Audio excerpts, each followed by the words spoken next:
finais, ou melhor, iniciais, finais às outras atividades. Esta é a Casa das Culturas de Santos, já pelo conceito plural. Nós estamos abertos a todas as manifestações de arte inquietantes, cultura crítica, que faça refletir e encantar.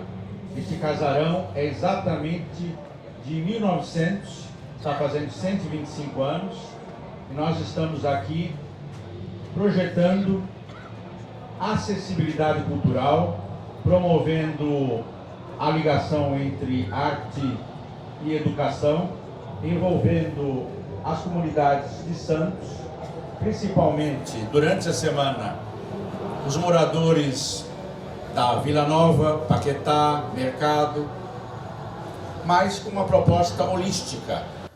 Hoje nós temos mais um episódio, capítulo de um projeto contínuo chamado Santos é uma História. Nós inauguramos a casa dia 19 de abril do ano passado, com um Santos é uma História, com duas figuras, eu não gosto da expressão icônica, porque virou algo banalizado, que perde a expressão, digamos, semiótica do que seja ícone, icônico, lembrando Décio Pinhatari, mas duas figuras marcantes do nosso pensamento político, social, cultural. O advogado, escritor, primeiro vereador cassado no Brasil, querido amigo Luiz Rodrigues Corvo, com o historiador, cientista político Alcindo Gonçalves. Tivemos há 2 meses atrás o Nuno Leão Maia, trazido também pelo nosso querido Geraldo Pierotti. E hoje nós temos um signo carregado de significante, para ser semiológico de novo. Na Jornal A Tribuna, na minha coluna, nós temos lá hoje uma homenagem ao Roberto Sion, Sion, suave, sustenido do sábio som. E é um mix de Augusto de Campos, que considera Augusto de Campos, que também dispensa arte, subjetividade não é corrida de cavalo, o maior, mas digamos que a maior figura literária do Brasil viva, aos 95 anos, chama-se Augusto de Campos. E ele criou 2 codinomes para o mestre Gilberto Mendes, Gilberto Mundus, e considerando o Roberto Sion, o sax total, Augusto de Campos. Muito bem, então este é o título do artigo, Sion, suave, sustenido, do sábio do som. Obrigado. Eu vou à parte mais burocrática, que são notas biográficas básicas. Para uma boneca russa, a biografia do Roberto, você tira uma boneca, tira outra, tira outra, tira outra, enfim. São vários desdobramentos existenciais de alguém dedicado à música, mas com uma sensibilidade existencial à altura da responsabilidade da música. Além de saxofonista, flautista e clarinetista, Roberto Sion também é reconhecido pelo seu trabalho como compositor, arranjador, maestro e professor. Iniciou-se ao piano com 5 anos. Aos 14, no clarinete e saxofone. Cursou solfejo, harmonia, canto coral, regência, composição, com o mestre Damiano Cosella, no Conservatório Lavignac, o histórico Conservatório Lavignac de Santos. Aos 25 anos, formado em psicologia, decide-se pela música. Aliás, um bom casamento, música e psicologia. Segue para a Berklee School, Boston, estuda arranjo e improvisação, saxofone com Joseph Viola, Joe Allard, o Lee Konitz. De volta ao Brasil, flauta com Grace Bush, Antônio Carrasqueira e Kate Underwood, nos Estados Unidos. Aprofundando seus estudos com o mestre Oliver Tone, que foi um dos criadores da cátedra de música da Universidade de São Paulo, grande amigo de Gilberto Mendes. Antônio Carlos de Almeida Prado, um dos maiores compositores brasileiros, mais um santense, o Almeida Prado. Cláudio Stefani, o William Correia de Oliveira, ainda vivo, também da geração de Gilberto Mendes, e foi aluno do antológico mestre Kohl Reuter. Kohl Reuter, que vem de Tom Jobim a Roberto Sion, passando por ídolo também de Gilberto Mendes ao nosso querido Tom Zé. Viajou várias vezes à Europa com Vinícius e Toquinho.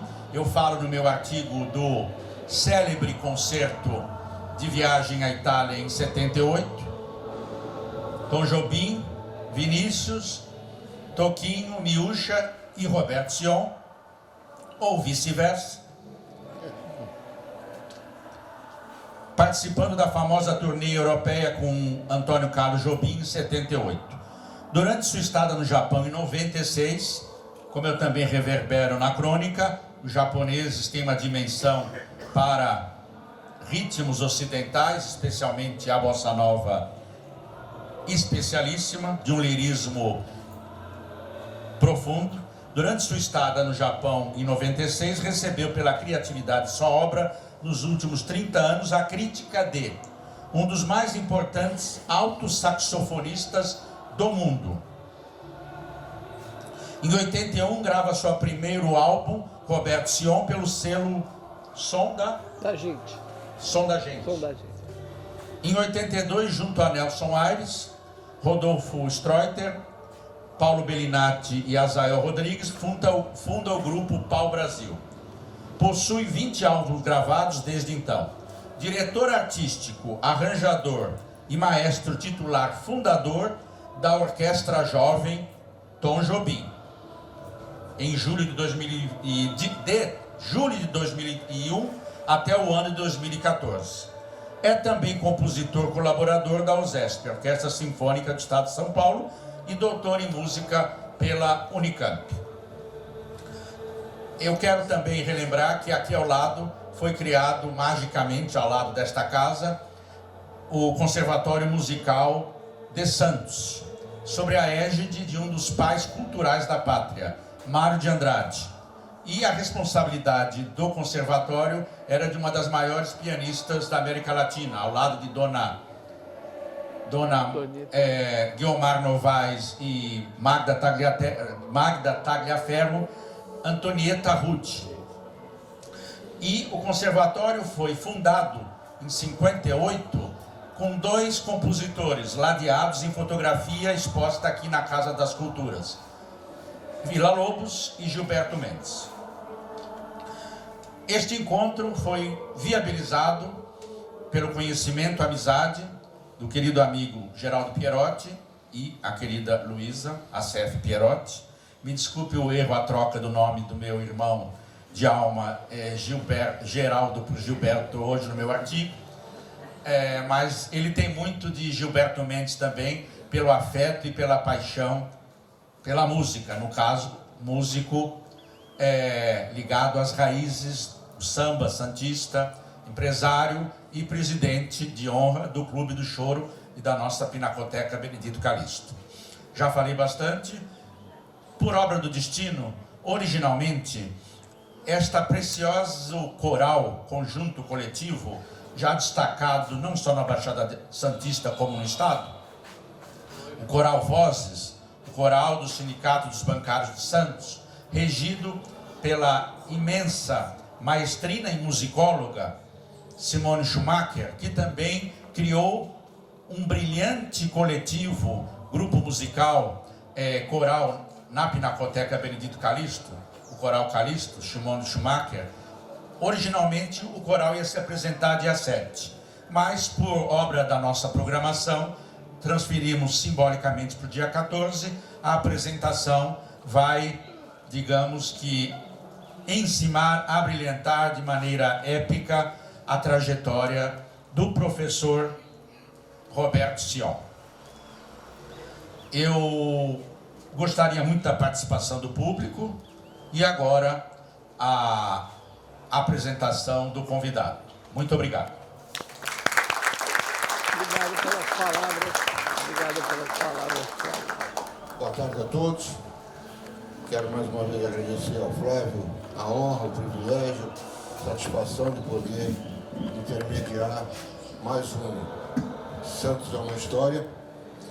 Esta vez pela satisfação maior ainda de ter aqui ao lado um companheiro de adolescência, professor de piano da minha esposa, também na adolescência, e que tanto honra, como foi dito pelo esse currículo, que está resumido. Eu peguei o currículo dele, tem 17 folhas, não é brincadeira, né? Parece que foi longo, mas isso é um resumo do resumo. Então é uma honra muito grande como santista, como pessoa ligada à arte e à cultura, que ama a arte e a cultura, ter o privilégio de estar aqui ao lado de Roberto Sion, que vai começar já conversando com vocês, e eu já aproveito para perguntar, Roberto, da onde vem esse amor pela música, né? Vindo da nossa cidade, que tanta satisfação e honra nos traz. Começou aqui isso, né? Então, queria que você já, ao saudar o público, já emendasse, falando um pouco da onde vem desde os 5 anos, influências familiares, enfim, suas inspirações. A palavra é sua. Muito obrigado, Léo. Bom, boa tarde a todos. Realmente estou um pouco emocionado porque ouvir todas essas considerações e palavras do meu querido Flávio é uma coisa tocante, porque geralmente a gente está... Agora, essa Casa das Culturas vai começar a mexer com tanta informação boa, né? A gente está meio subjugado a uma força do mercado jogando tudo que é música comercial, né? Então, nós que amamos a cultura, né? A cultura, a tradição cultural do mundo, né? Ocidental, oriental, a gente fica sentindo juntos, sabe? Eu me sinto, às vezes, muito isolado tendo os meus ideais também. Mas não sei se é porque, talvez, quando a gente tem mais idade, mais reflexão, reflete mais o que quer ou não. Em todo caso, então, eu devolvo os elogios que muito gentilmente recebi a todos vocês que estão aqui apoiando essa série e outras coisas que acontecerão e aconteceram aqui. Então, agora eu vou tentar lembrar a pergunta do senhor. Precisava falar isso. Perguntei sobre o início desse amor pela música aqui na cidade, né? Eu realmente eu ganhei um dom, sabe? Eu ganhei porque eu tinha uns 5 anos de idade, teve a influência familiar, né, do meu pai, que era um cara ligado à cultura americana, ao jazz, um cara todo despojado, e a minha mãe, queria ser uma bailarina no Opéra de Paris. Então, todo esse lado da cultura clássica eu herdei dela, e a parte do jazz, da música popular do meu pai. Então, isso eu já tinha em casa. Meu pai, com outros amigos, foram pioneiros em trazer músicos como Jacques Klein, Dick Farney. Eles contratavam um táxi, o pessoal trabalhava à noite, o Dick Farney vinha com o baixista, fazia uma apresentação ao vivo em Santos, começava às 1h. Quer dizer, eram coisas assim muito raras e muito importantes para o movimento, né? Então, mas eu acho que essa coisa do dom é uma coisa que a gente ganha e está dentro da gente, porque eu guardei até hoje. Eu estava tomando banho, já tocava, estudava piano, aí de repente me veio uma melodia na cabeça, só que eu não sabia escrever música. Então eu fiz um monte de bolinhas lá, eu guardei essa partitura de tanto que é importante. E realmente na parte de uma missão de vida, a música ela flui, sabe? Com muito trabalho, né? Eu sofro muito para conquistar a qualidade técnica que eu almejo. Talvez hoje estou um pouco mais perto, mas nunca vai chegar como nenhum artista. Então tem esse lado de um dom mesmo, falo sem falsa modéstia, que não é um dom para você se gabar, mas é uma bênção que você recebe. Assim como uma pessoa que ama música, só escutar, não precisa tocar. É essa comunhão que eu acho que a cultura faz, de tirar a gente do chão, né? A gente dá umas viajadas, assim, caretão mesmo, sobre qualidades espirituais que o dia a dia, como eu falei, não deixa, porque os jornais não deixam, o teu trabalho, as lutas materiais não deixam. Então, espero ter respondido. Surgiu espontaneamente aqui dentro e eu fui cultivando, assim, porque realmente significa muito, muito, muito, muito. É uma missão de vida. Então, você começou com o piano, né? Sim. Foi para o Conservatório Lavignac, e acho que foi ali que você teve o contato com o Gilberto Mendes. Queria que você falasse um pouco desse nosso grande vulto santista também, que tanto nos orgulha. O Gilberto foi meu tio, meu amigo, tudo. Ele fala que no livro, você vê quando começou, que ele me conheceu, eu tinha uns 3 anos, ele estava aqui descobriram, aqui é histórica essa foto, está o Stan Kenton, aquele grande band leader que revolucionou a arte sinfônica do jazzística, né? Descobriram que ele estava aqui no porto de passagem no navio. Foram lá, trouxeram ele para casa do meu pai, e Gilberto aqui, mocinho, e falou que eu estava já. Então, ele conhecia a minha família. Depois, no Lavignac, ficamos amigos, né? E aqui o Bolão, que foi um dos primeiros saxofonistas, muito amigo meu, de jazz no Brasil.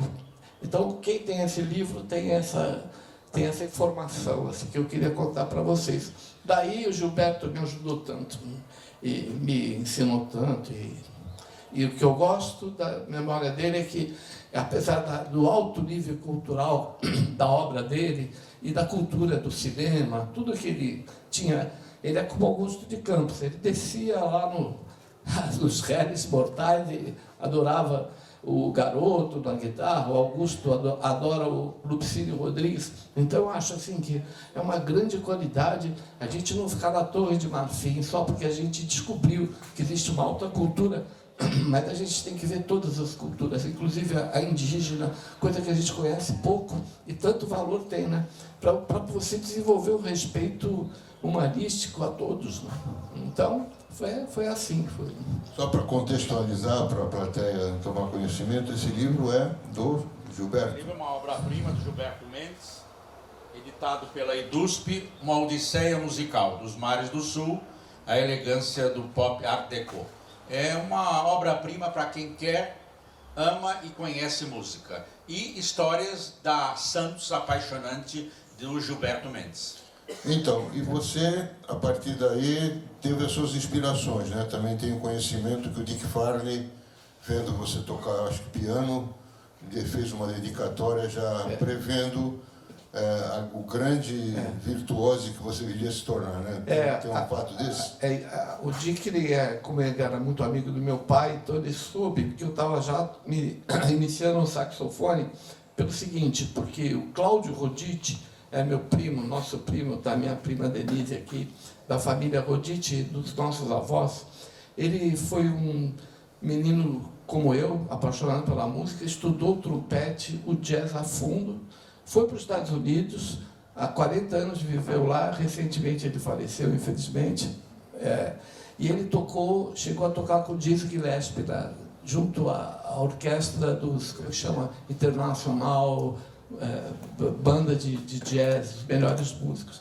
Então ele conquistou o que nenhum brasileiro conquistou, fora Luiz Bonfá, a parte mais brasileira mesmo, o trompete, né, que é um instrumento jazzístico como o sax, e tem tantos gênios, né, e ele conquistou o lugar dele, batalhando também a música instrumental brasileira. Então, quando ele veio morar aqui em Santos, estudou aqui no Santista. Eu lembro que eu estava com o uniforme do Canadá e ele com o uniforme do Santista. Ele me ficou 1 ano aqui. Ele trouxe o trompete. E aí eu comecei a me interessar, porque eu já tocava na fanfarra um pouco. Então ele me ensinou, eu já sabia tocar piano. Então eu comecei a aprender as notas do trompete com ele. E na fanfarra, todo mundo soprava as cornetas. Uma desafinação danada. Era só corneta que produz algumas notas. Sem pisto, né? Sem pisto. Aí eu chegava na aula para o pessoal que tocava trompete de qualquer jeito, era muito engraçado, né? A gente aqui aprendeu tudo assim, fora das escolas, fora da academia, viu? Muita coisa era aprendida assim, como o Hermeto aprendeu, né? Pergunta para um, pergunta para o outro. Aí eu desenhava 3 bolinhas. Aí, a que tivesse 2 pretas ou 2 brancas e uma preta, e eu escrevia a música através desse sistema de bolinhas dos 3 pistos. E o pessoal tocava. Então saía da coisa do toque marcial, que também não saía, né? O pessoal soprava, saía se divertindo. Era divertido. Então, aí eu comecei a tomar gosto. Só que um amigo meu me emprestou um clarinete usado, e eu gostei do cheiro da palheta, que é do bambu, e eu passei para o clarinete. Aí meu pai logo comprou o saxofone. E assim, por isso que o Dick Farney falou, não abandona o piano. E realmente eu não abandono, porque o piano é tudo, né? E, então, hoje em dia, eu me considero um flautista, um saxofonista e um pianista. Mas você não falou do elogio do Dick Farney, que eu perguntei. Não, ele falou ao Cobrinha Roberto... Ao Cobrinha Roberto, que ele me ouviu tocar. Eu acabei trabalhando com eles mais moço, lá no Xeregine, 2 anos. Foi maravilhoso.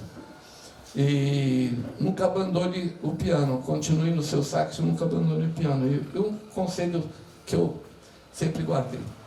Você é um músico multifacetado, né? Você se sai bem, maravilhosamente bem, desde a música popular, passando pelo jazz, pela música clássica.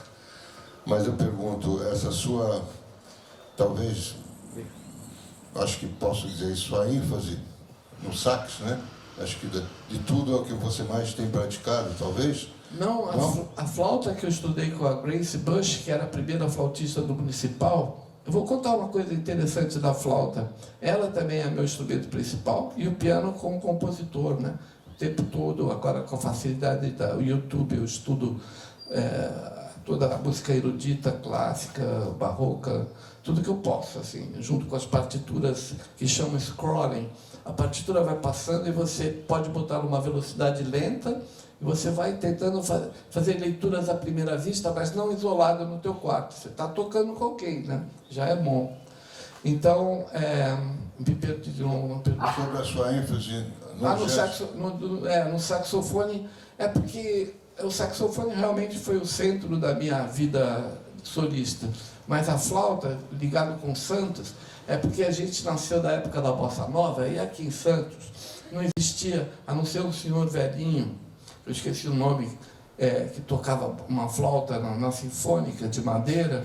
Não tinha flauta, não tinha instrumentos. Mesmo o saxofone usa uma palheta, que até vou mostrar para o público. Ela... Está vendo aqui essa maneirinha? Ela que faz o...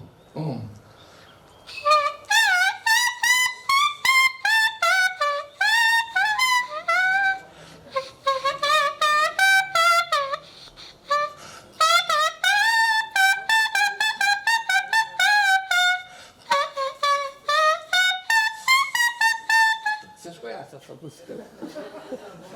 Hein? Acho que não deu para entender, né? Que é esse patinho aqui. Bom, em todo caso, ela que faz o som. Depois o som é amplificado aqui, mas sem essa madeirinha, então não adianta, né? Então é importante isso. Me perdi de novo, pode falar aqui. Sobre o jazz. E o jazz. Então, o jazz, meu pai me levava no clube de jazz, dos músicos mais antigos, e eu ficava ouvindo, e ele também me ensinava a improvisar um pouco no piano. Então teve essa influência muito grande do meu pai e do meu primo Cláudio Gutierrez. Talvez o Dick Farney também, que já era um jazzista. Sim, né? Olha, eu fiz minha formação saxofonística, não tinha professor. Eu estudei clarinete aqui com Abramo Galini no Conservatório Musical de Santos. E o clarinete é muito parecido com o saxofone, mas só fui estudar saxofone nos Estados Unidos em 72, 30 anos depois. E pode falar. Vai falando, eu quero ouvir você. Não, já me perdi de novo. Tem tanta coisa para falar. Não, se o Dick Farney foi inspirador, porque ele frequentava a sua casa, tudo. Claro. Sim, agora lembrei. Tinham 3 discos que meu pai comprou que foram fundamentais. Aquele primeiro disco do João Gilberto, que eu escutava dia e noite, às noites, mas de dia eu estudava, né?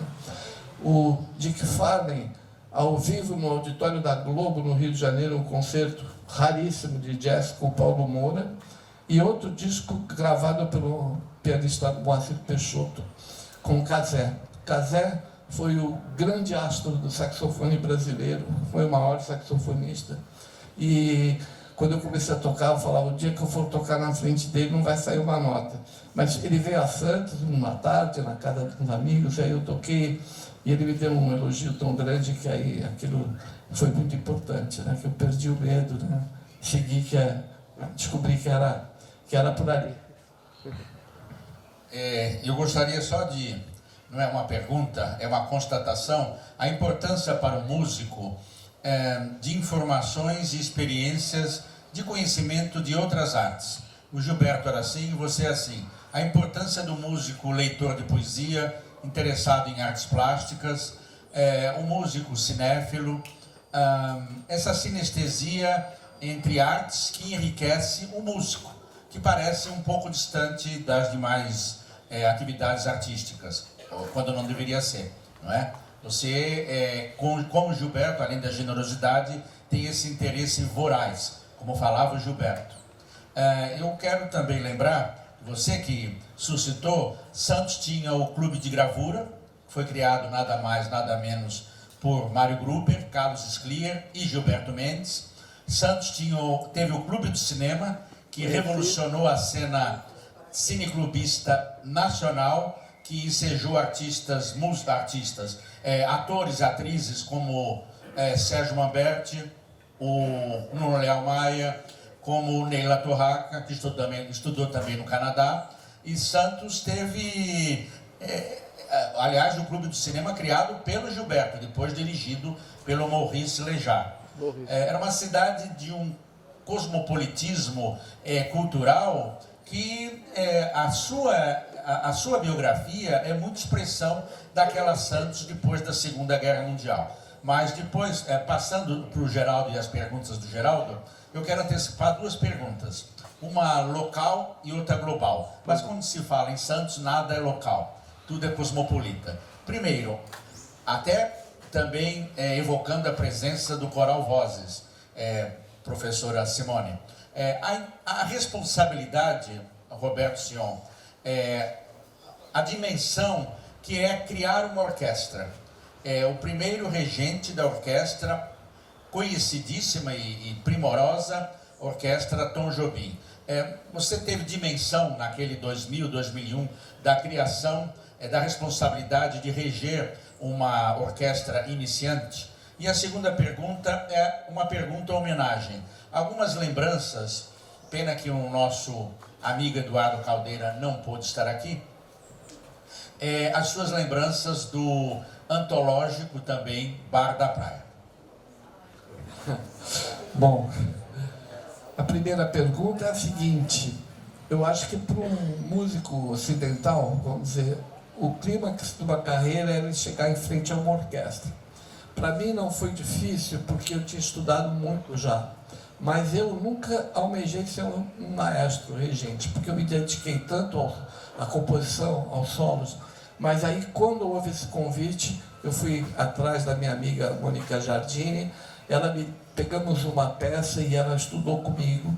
Primeira coisa, eu já havia estudado com o Klaus, um pouco de regência com o Tony, tudo.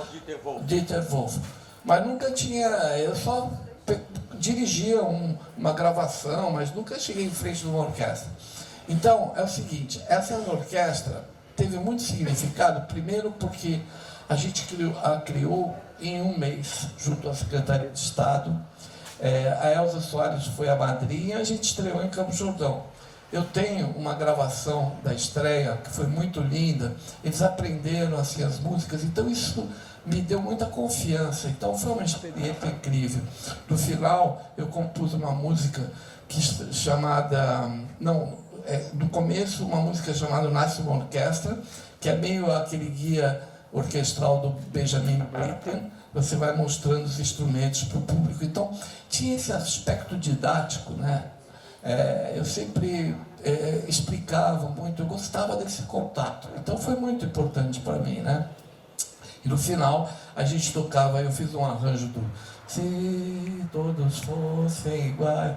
A Claudete Soares gravou depois com a gente, também um DVD lindo. Só que eu fiz bem animado, numa que a gente chama Jazz Waltz. bem assim.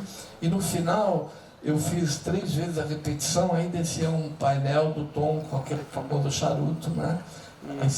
E aí eu fazia uma citação da Águas de Março. Então, essa estreia era legal também, que eles eram todos jovens. Quando acabava o concerto tocado super sério, a turma lá, que já tinha se inspirado em um outro grupo, puxava um Macho Man, por exemplo. Eles de brincadeira, já tinha acabado o concerto. E aí todo mundo vinha para frente dançando. Eu achava o máximo, eu me divertia. E depois da terceira geração da orquestra, o pessoal já começou a perder um pouco essa espontaneidade. Então eu gosto muito de humor também, eu gosto de alegria também na música, não gosto de cara feia e entrar sisudo no palco, né? E essa farra que eles faziam, eu prometo que eu vou colocar um amigo, uma gravação do Dominguinhos, que foi o segundo artista importante da orquestra. Tem uma gravação no Teatro do Ibirapuera, que é linda, eu escrevi os arranjos, a orquestra tinha o 2º ano, e no final tem esse happening que eles faziam. Quem quiser ver, eu juro que eu vou botar no Facebook, que é uma coisa antiga, não sei se eles ainda têm, mas por enquanto eu só pego o YouTube e coloco no Face. E a segunda pergunta? Bar da Praia. Bar da Praia. Bom, aí o Eduardo é meu amigo também do tempo de adolescente, e eu achei que o Eduardo, uma época que eu estava trabalhando na noite, ele sempre subia, né, com a esposa algumas noites do tempo do Bar da Praia para ouvir na baiuca boa música. E o Eduardo assumiu essa missão. O Bar da Praia foi o que eu sonhei quando era adolescente, que Santos parecesse um pouco a bossa nova carioca, assim, a praia, os bares, a música nova acontecendo, porque a bossa nova foi a música nova, né, brasileira, né? Porque ela trouxe a informação dos impressionistas, tudo que tinha passado pelo jazz. Então, pode chamar de elitista e não sei o quê, mas Mozart também tocava para... O pessoal nem ouviu o Mozart, mas tocava nos castelos. Mas ele se ligava nos bailes da rua, assim. A música boa não tem... A gente quer categorizar, o importante é a seriedade com que você encara a música. E o Eduardo, então, promoveu a música em Santos. Eu lembro que era um bar que celebrava a música mesmo, fora a parte social do encontro humano, com tanta gente que ele trouxe, Johnny Alfred, Eni de Andrade, eu mesmo, quantas vezes vim, e todo mundo geralmente parava para ouvir. Era um acontecimento, depois continuava o burburinho, né? Então foi muito importante para as... Acho que está acabando a bateria aqui, não. Foi muito importante o Bar da Praia. Pena que Eduardo, muito corretamente, ele contou para mim que o Malzone, que havia cedido o terreno gratuitamente para ele, falou: olha, todos os corretores vêm aqui todo dia me amolar para eu vender, eu não quero, então faça esse bar e tal. E quando eu for te pedir, você me entrega. Ele entregou quando acabou o momento, mas Santos teve um momento de muita música boa, junto com aquela coisa da noite, aquela magia, né, da noite, assim, fora do teatro.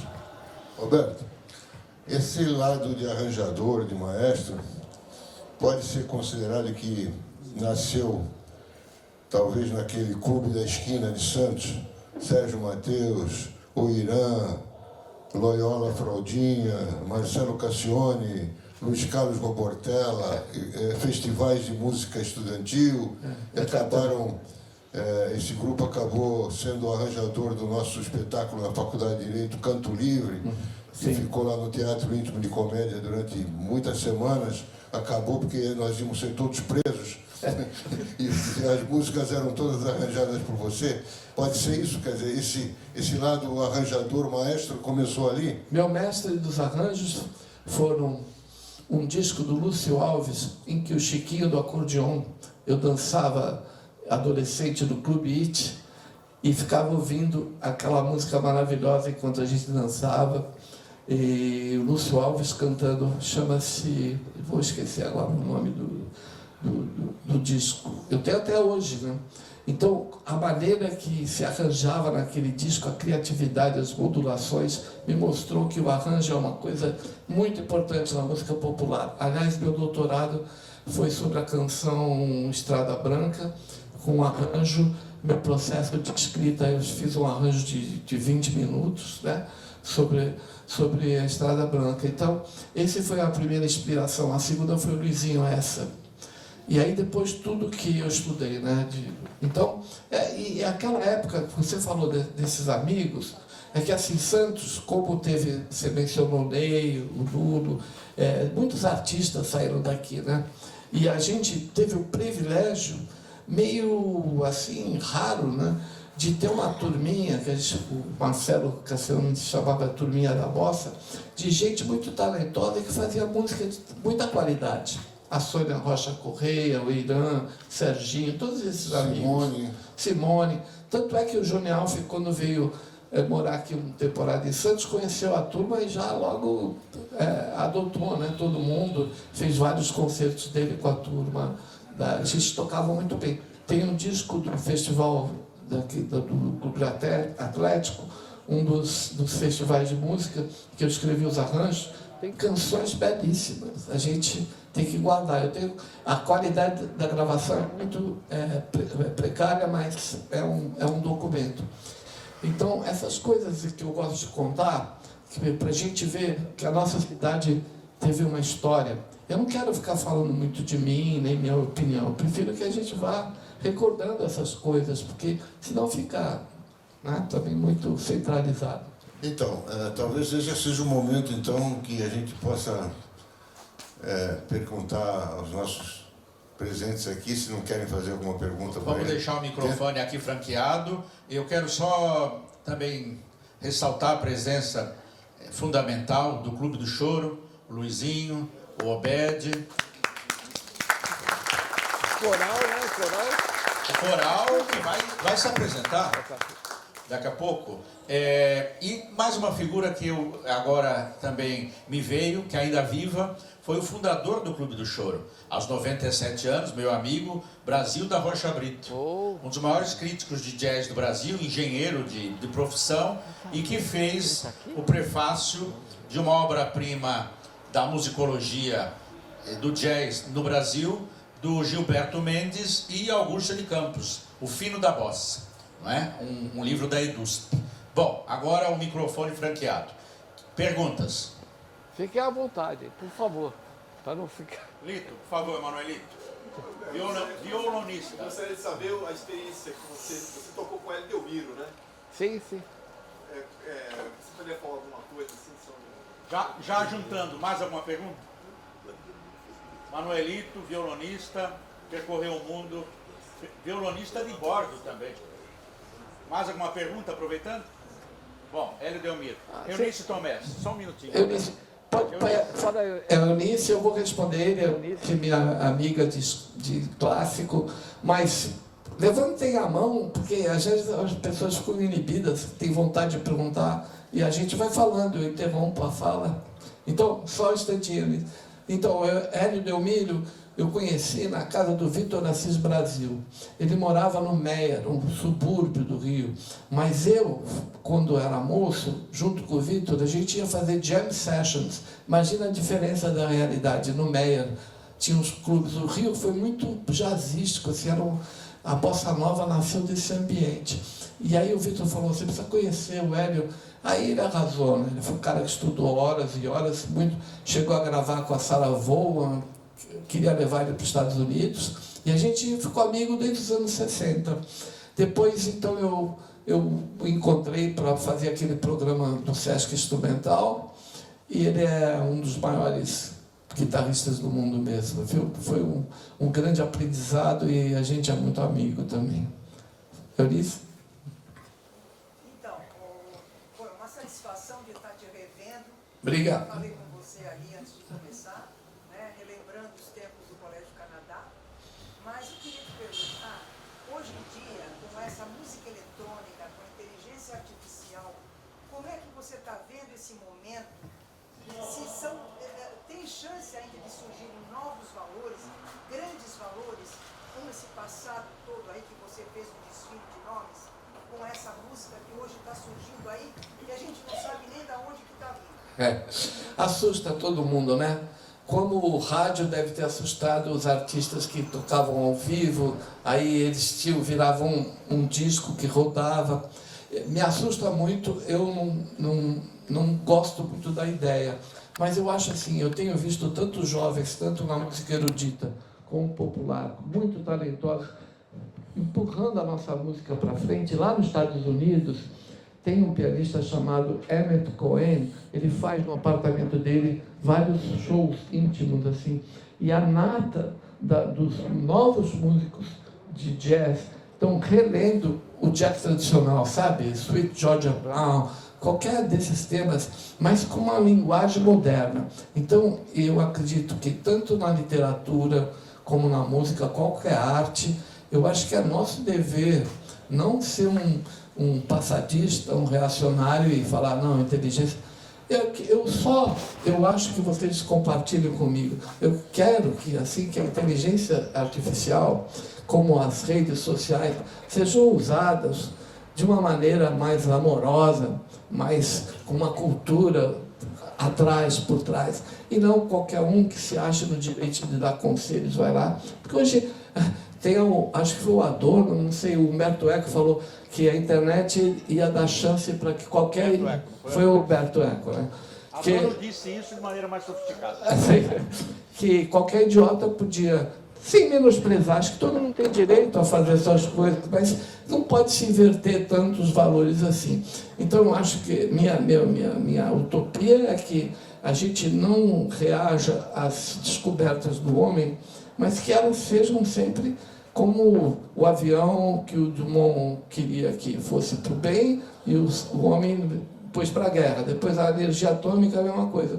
Eu acho que a gente apavora, cada vez apavora mais, porque a gente está se sentindo cada vez menos humano mesmo, porque nós estamos muito guiados pela mídia, por tudo.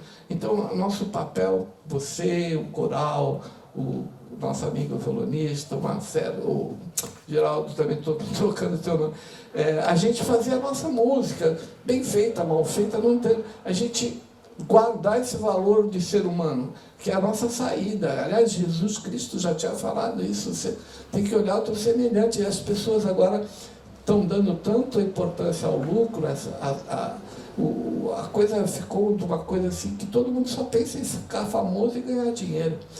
Eu vou falar que eu não preciso de dinheiro para sobreviver, como nós todos, mas esse não é o meu valor principal. Se fosse, eu já não teria feito tudo isso que eu fiz, né? Então, eu tenho o maior orgulho e certeza de que eu estou certo, né? Eu faço a coisa como tem que ser feita, sabe? Pegando esse gancho... Vamos ter esperança. Pegando esse gancho, eu penso que quem pode ajudar muito na valorização, 15 minutos. da valorização da boa arte, especialmente da boa música, são os poderes públicos. E nós temos no Brasil leis de incentivo à cultura federal, como a antiga Lei Rouanet. No Estado nós temos o PROAC, nos municípios, por exemplo, em Santos nós temos Promiconsult, né? Promicult. Então, a pergunta que eu faço para você, que está no nível nacional, especialmente dentro dessas coisas, como é que você vê a aplicação dessa renúncia fiscal? Porque quem escolhe, quem credencia os projetos a serem beneficiários dessas renúncias fiscais são os órgãos públicos, né? Município, Estado ou especialmente a Federação. Como é que você vê essa preferência, né? Porque a gente vê, por exemplo, grandes artistas de música popular, principalmente samba, que eu, por exemplo, gosto muito, mas você vê, quer dizer, grandes patrocínios para os artistas depois cobrarem entradas, porque a filosofia disso o governo abre mão de dinheiro, de recursos, que quem dá não são as empresas, é o governo, né, que dá isenção de imposto de renda, para que a cultura chegue na base, chegue no chão de fábrica. E muitas vezes, artistas incentivados fazem grandes espetáculos, cobrando R$1.000, R$500, R$600 a entrada, e não se vê isso chegar onde a lei pretendia que chegasse. Então, como é que você vê isso? A música clássica, o jazz, a música de boa qualidade, na sua área, que é música, tem tido alguma ajuda nesse sentido, mais ou menos o que você desejaria? Eu acho que o certo mesmo seria que os governos das últimas décadas, os governos perderam muito capacidade de investimento. A gente não vou fazer análise, nem tenho capacidade para isso. Então, o que aconteceu? O Rouanet criou essa lei, né? E a ideia era essa, mas assim, por exemplo, se eu vou numa empresa, falo, por favor, eu quero chamar o Coral de Santos, a gente vai pegar um compositor santista, eu vou escrever os arranjos lindos, a gente vai convidar uma orquestra, vamos celebrar a música em Santos de 1900 a 1940, por exemplo. Chega com um projeto todo afetivo, de alta qualidade. Aí a pessoa eu já mandei vários projetos, mas a pessoa que vai dar aquele desconto, ele vai pensar o que é bom para ele. É assim que funciona. Então, por exemplo, é mais fácil o produtor fazer um projeto de 3 milhões, 4 milhões para um artista famoso, seja de boa qualidade ou má qualidade, não importa, que ele vai trazer retorno, aí ele bota a marca dele e tudo. E uma pessoa que é um compositor, assim, que tem valor artístico, não vai ter a visibilidade que o empresário. Por isso que eu acho que, embora não estou propagando uma cultura como era a soviética, assim, que o Estado vai falar o que tem que fazer. Não, plena liberdade. E parece que a ministra atual da Cultura estava pretendendo isso, né? Eu não sei o que está acontecendo, porque eu não sigo muito essa parte da produção, né? Mas era assim, que você, por exemplo, incentivasse, mesmo pelo Estado, assim, talvez mais descontos para os artistas com mais capacidade e menos famosos. Fazer um equilíbrio para todo mundo ter seu lugar, mas com um pouco de justiça e equilíbrio, meu irmão. Bom, estamos já esgotando, mas vamos ter música, não é? A gravação da Prefeitura Municipal, Paulão também companheiro de secretarias de cultura há 37 anos, muito obrigado, Paulão.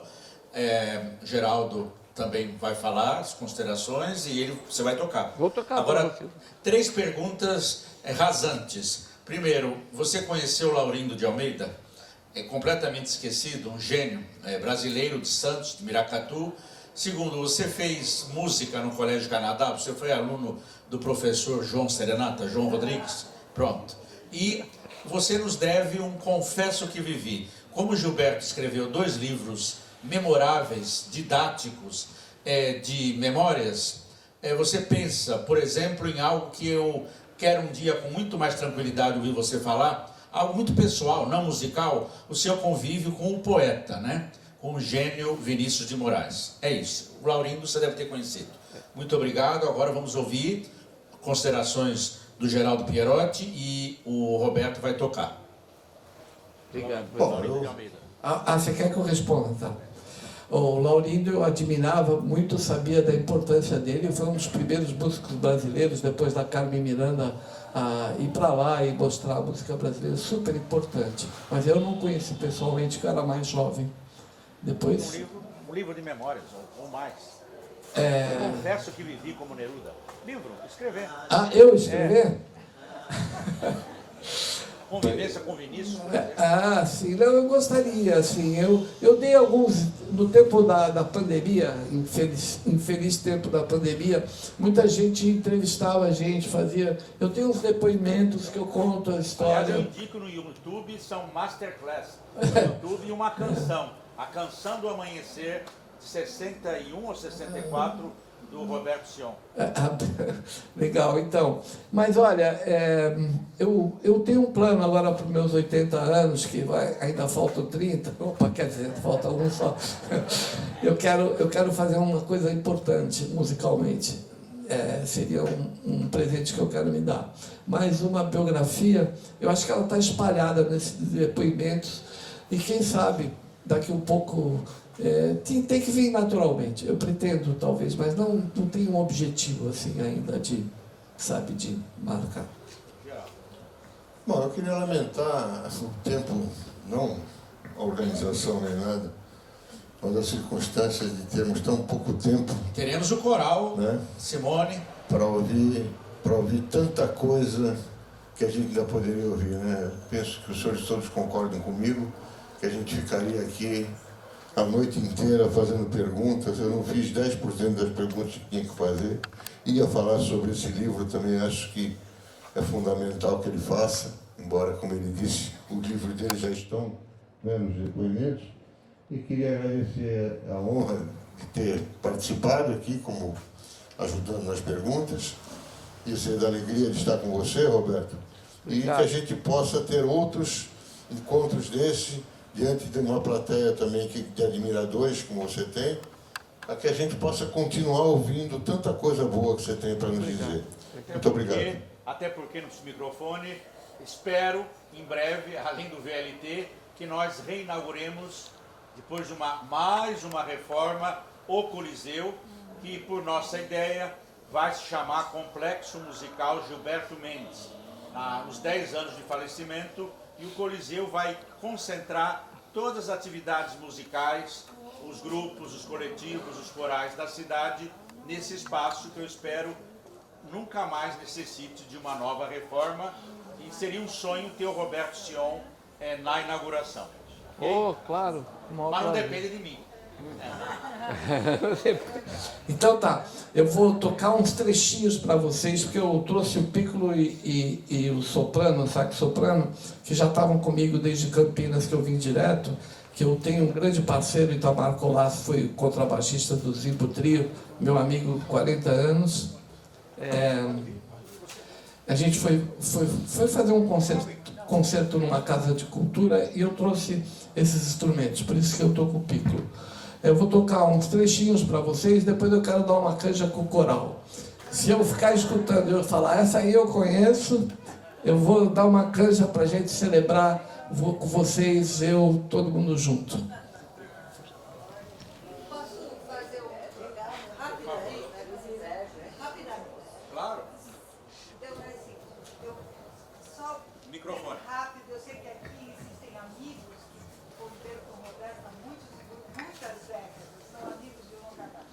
Eu sou companheira dele há 40 anos, então eu queria dizer que nesses 40 anos não houve um dia em que o Roberto não estudasse. Um dia. Não. Primeira coisa. Segunda coisa, ele não gosta de falar dele. Ele tem memórias incríveis. Todo dia ele me conta uma novidade, eu fico surpresa. Ele fala, meu amigo Michel Legrand, quando eu estive com ele, porque não sei o quê. Então, Beto Mendes, Almeida Prado, Roy, foram pessoas que fizeram elogios, teceram elogios dessa pessoa, desse Roberto Sion, incrível. Ele nunca deixou que isso, vamos dizer, tomasse conta dele. Ele acorda todo dia ele estuda. E todo dia ele vai aprender pelos mestres antigos e todo dia ele vai conhecer o que tem de novo. Nunca teve preconceito, sempre passeou pelo jazz, pela música brasileira e pela música clássica com uma facilidade, porque ele ama e respeita demais. Posso também contar que a maior companheira dele não fui eu, é a música. Visceral. Alguém a escrever uma biografia, porque as histórias que ele tem... A do Gilberto eu escrevi. As histórias Muito que boa. ele tem para contar são incríveis. Flávia Moreira vai fazer isso. Tá bom. Então, eu vou tocar um trechinho do Pixinguinha, depois eu vou tocar um trechinho do Bar, no soprano, com um som mais clássico, e depois eu vou tocar um blues, porque assim são as três ramificações do meu trabalho, né? O jazz, a música brasileira e a grande música universal.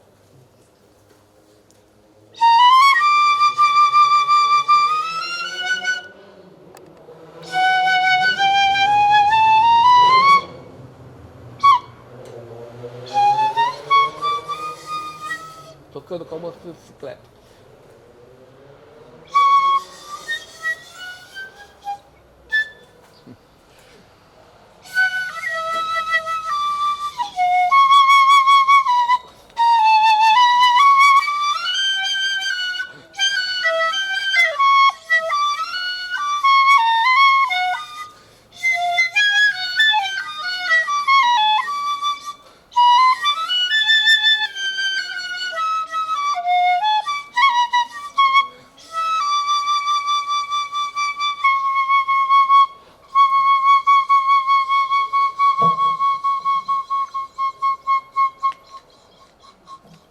O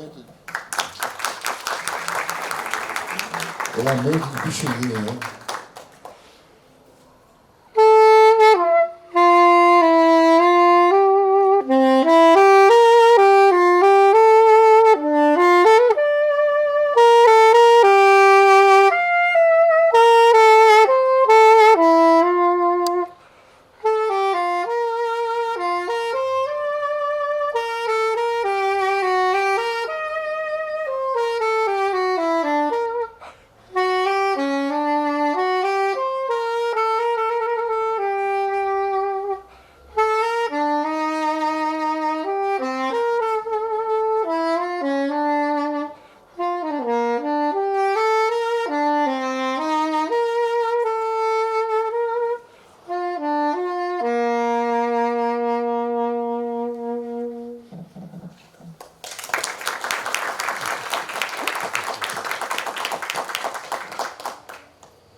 Oh, yeah!